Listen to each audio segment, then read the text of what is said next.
The 76ers hosting the Bulls, and we're going to pick this up with Sean Farnham in the second quarter. Sixers up by 7, but not going well for Embiid early, Sean.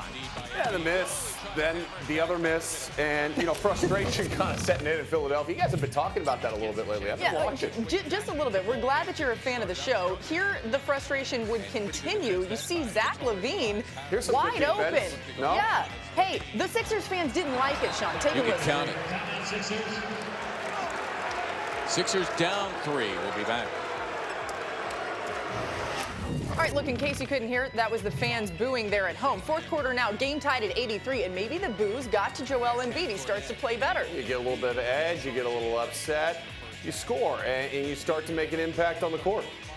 You see him here. He's going to make another impact. They're able to slam that down with authority, and Embiid running back on defense. Watch him putting the finger up to his lips. That would become a theme. Under a minute to play, Sixers up by 5. Shot clock winding down, and Simmons finds Embiid. He hits that 3. Check him out again. He's still got the shushing going. He said Shirley Temples for everybody. That's what he said. Exactly. The Sixers win it. Joel Embiid, why the shushing and the Shirley Temples? Just talking to myself. I have not been playing up to my standards. So even tonight, just mad at myself. So just gotta, just frustrated. I don't care how it looks. I'm just playing basketball and, just getting back to myself. Just being a good, just playing basketball and just trying to dominate. Thank you. And thank you. Okay, so here's the thing. Embiid's been saying these last couple of weeks he's going to get back to himself. If that's what he is, a guy that's going to shush his home crowd, how is that going to play for him there? It's not going to play well in Philadelphia. Yeah. Has that ever played well for anybody in Philadelphia? I don't think so.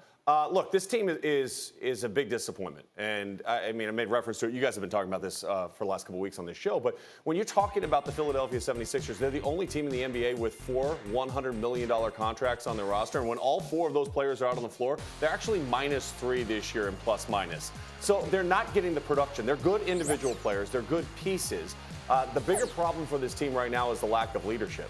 And when you look at Joel Embiid and you look at Ben Simmons, even going back to their time in college, they weren't the leaders of those teams. And even though maybe in Ben's case he should have been the leader of LSU's basketball team, he wasn't.